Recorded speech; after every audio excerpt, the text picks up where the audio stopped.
सभी को नमस्कार। आज हम धात्री अवस्था के लिए पोषण किस प्रकार का होना चाहिए इस पे चर्चा करने जा रहे हैं। धात्री अवस्था एक सामान्य शारीरिक प्रक्रिया है, अर्थात इसमें माता के शरीर में कुछ परिवर्तन आते हैं जिस कारण उसे अधिक पौष्टिक तत्वों की आवश्यकता होती है। स्तनपान के लिए शारीरिक विकास गर्भावस्था के बाद के महीनों से ही प्रारंभ हो जाता है। इस अवस्था में दूध स्रावित होने से पौष्टिक तत्वों की आवश्यकता भी अधिक होती है। दूध स्रावित क्षमता एक व्यक्तिगत शारीरिक योग्यता होती है जो वातावरण से प्रभावित होती है, जैसे कि उत्तेजना है, भय है और कोई चिंता है। तो ऐसी स्थिति में क्या होता है कि धात्री अवस्था या दूध जो उत्पन्न होता है उसकी मात्रा प्रभावित होती है। अब हम देखते हैं कि धात्री अवस्था आखिर होती क्या है, धात्री माता हम किसे कहेंगे। धात्री माता जब अपने शिशु को स्तनपान कराती है, या यूँ कह लो माता जब अपने शिशु को स्तनपान कराती है और जब तक कराती है तब तक उस अवस्था को धात्री अवस्था या दूध पिलाने वाली स्त्री को धात्री माता कहते हैं। अच्छा, माता का दूध हर शिशु का जन्मसिद्ध अधिकार है और उसे इससे वंचित भी नहीं करना चाहिए। 6 माह तक तो शिशु को अवश्य ही दूध पिलाना चाहिए। कई बार माताएं जो होती है 2-3 वर्ष तक भी दूध पिलाती है, और जो कि उचित नहीं है, क्योंकि इससे शिशु को कोई लाभ नहीं होता और माता का स्वास्थ्य भी जो है गिरने लगता है। स्तनपान चूँकि 1 वर्ष तक कराया जाना चाहिए, अतः धात्री माता को प्रसव के बाद 1 वर्ष तक अतिरिक्त पोषण की आवश्यकता होती है।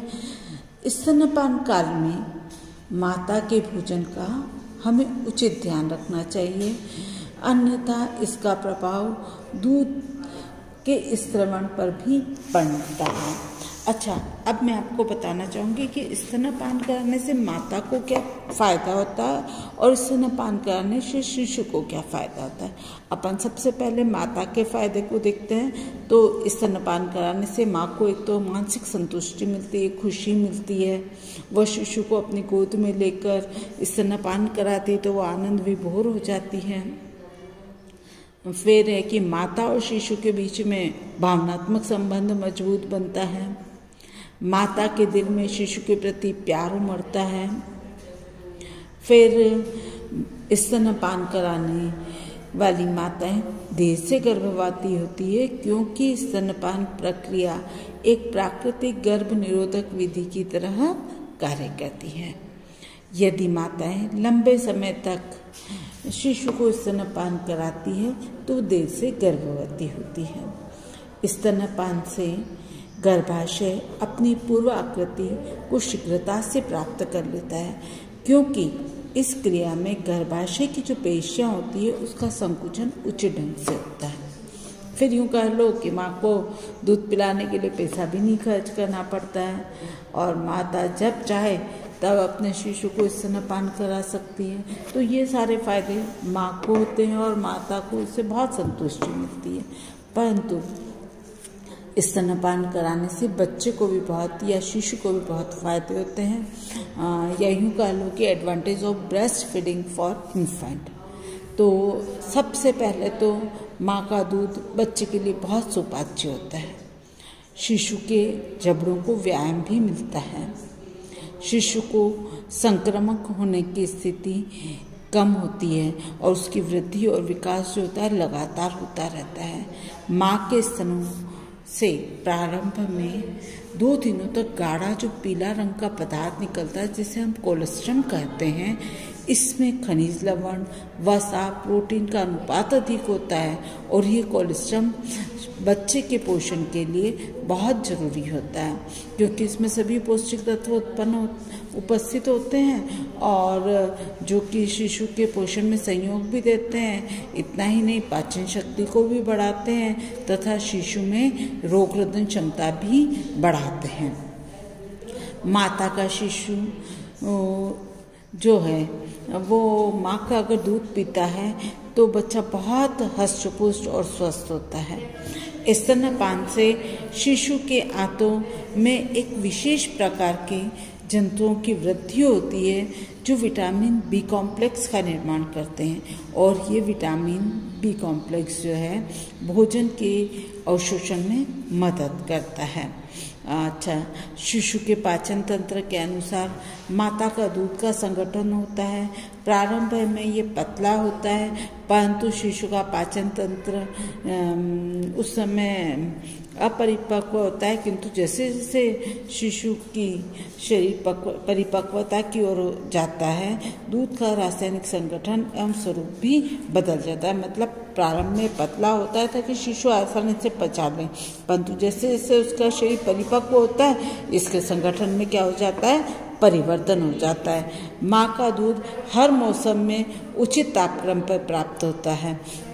अच्छा, माता का दूध जो होता है वह साफ होता है, स्वच्छ होता है, कीटाणु रहित होता है और इस स्तन से सीधे ही शिशु के मुंह में चले जाता है, इसलिए इसमें किसी प्रकार का संक्रमण होने की संभावना भी नहीं होती। 6 माह तक शिशु के पोषण के लिए माता का दूध बिल्कुल पर्याप्त होता है, परंतु 6 माह के बाद केवल माता के दूध से उसका पोषण नहीं होता, अतः उसे सप्लीमेंट्री फूड भी देना चाहिए।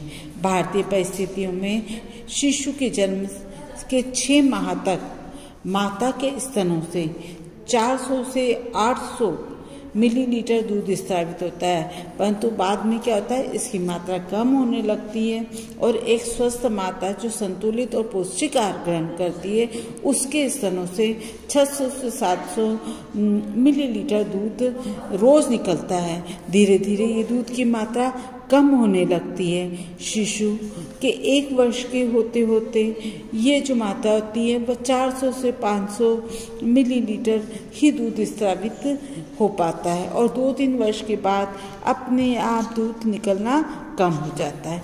ठीक है, ये तो माता को शिशु को फायदे हुए, परंतु हम अभी देखना चाहेंगे कि माँ के स्तनों से दूध स्रावित कम क्यों होता है। तो इसके भी कई कारण हैं। भारतीय परिस्थितियों में सामान्यतः धात्री माता जो होती है 400 से 800 मिलीलीटर दूध प्रतिदिन स्रावित करती है। एक स्वस्थ माता जो प्रतिदिन संतुलित और पौष्टिक आहार ग्रहण करती है उसके स्तनों से कम 600 से 700 मिलीलीटर दूध रोज स्रावित होता है, परंतु कुपोषण या अन्य कारणों से दूध की मात्रा जो होती है वह कम होने लगती है। और भी अन्य कारण हैं, जैसे माता की उम्र 35 वर्ष से अधिक हो जाए और तो भी दूध कम मात्रा में स्रावित होता है, क्योंकि उसकी जो पेशियों का लचीलापन है वह कम हो जाता है, जिससे दूध वाहिनियों का विकास पूरा नहीं होता। दूसरा, अगर माता कुपोषित है, उसका स्वास्थ्य ठीक नहीं है, वह निर्बल है, कमजोर है, तो भी दूध कम मात्रा में स्रावित होता है। और अंडरवेट वाली जो महिलाएं होती है ना, वो माताएं भी कम मात्रा में दूध स्रावित करती है। और जिन माताओं की मानसिक स्थिति इस प्रकार की होती है कि हम अगर बच्चे को दूध पिलाएंगे तो उसके स्तनों के आकार जो है खराब हो जाएगा और दूध को शिशु को गोद में लिटाकर दूध पिलाना पड़ेगा, जिससे उनके वस्त्र गंदे हो जाएंगे, तो ऐसी मानसिकता वाली माताओं के स्तनों से भी दूध कम मात्रा में स्रावित होता है। फिर माता अगर पौष्टिक आहार नहीं लेती है या पूर्ण संतुलित आहार नहीं लेती है तो भी उसके स्तनों से दूध कम निकलता है, लेकिन अगर पूर्ण पौष्टिक आहार और संतुलित आहार लेती है तो उत्तम गुणवत्ता वाला दूध वह स्रावित करती है। और इसके अतिरिक्त धात्री माँ अवस्था अगर बढ़ती जाती है तो भी दूध का स्रवण कम होता है। शुरू के 6 महीने तक तो 600-700 मिलीलीटर निकलता है, फिर 1 वर्ष तक 500 से 550 मिलीलीटर दूध स्रवित होता है। 1.5 वर्ष तक अगर देखें तो 350 से 450 मिलीलीटर दूध स्रवित होता है। 2 वर्ष का अगर बच्चा है तो 300 से 400 मिलीलीटर दूध स्रवित होता है, और 3 वर्ष के बाद 250 से 300 होता है। तत्पश्चात तो बिल्कुल दूध स्रवित होना ही बंद हो जाता है। अतः माता को पौष्टिक भरपूर आहार देना चाहिए ताकि 6 माह तक अच्छा दूध स्रवित हो। अगर माता के जो चूषक होते हैं वो भी अगर दोषपूर्ण होते हैं अर्थात वो अंदर की ओर धसे हुए होते हैं तो वो ठीक से स्तनपान नहीं करा पाती, और वो निप्पल लगा के दूध में मतलब कृत्रिम निप्पल लगा कर दूध पिलाने की कोशिश करती है तो दूध चूसने में कठिनाई होती है, और धीरे धीरे शिशु का माता के दूध के प्रति आकर्षण कम होता जाता है और दूध धीरे धीरे समाप्त होने लगता है। और माँ के स्तनों से दूध का स्रावन करने वाले अग्र पीयूष ग्रंथि से एक हार्मोन निकलता है जिसे प्रोलैक्टिन हार्मोन्स कहते हैं। यदि ये अल्प मात्रा में स्रावित होता है तो दूध का निर्माण कम होने लगता है। थायरोक्सिन तथा कार्टिसोन हार्मोन से भी प्रोलैक्टिन हार्मोन जो है प्रभावित होता है। शिशु के मुंह की स्थिति अगर विकृत हो, जैसे कि होठ कटा हुआ हो, तलवा फटा हुआ हो, जीभ विकृत हो या बच्चे में कोई कमी हो तो क्या होता है वह दूध ठीक से चूस नहीं पाता, तो भी धीरे धीरे दूध कम होने लगता है। कामकाजी अगर महिलाएं और 6 से 7 घंटे बाहर रहती है, 7-8 घंटे बाहर रहती है तो इतने समय के बीच में वो दूध नहीं पिला पाती है। ऐसी स्थिति में धीरे धीरे क्या होता है दूध की मात्रा कम हो जाती है। तो धात्री अवस्था में इन अवस्थाओं में क्या होता है दूध की मात्रा कम हो जाती है, तो इस अवस्थाओं का ध्यान रखते हुए माता के लिए उचित पोषण की व्यवस्था करना चाहिए और ताकि धात्री अवस्था में बच्चे को दूध पर्याप्त मिल सके। अब धात्री अवस्था में कौन कौन से पौष्टिक तत्वों की मांग होगी इस पर हम कल चर्चा करेंगे। आया समझ में आपको? धन्यवाद।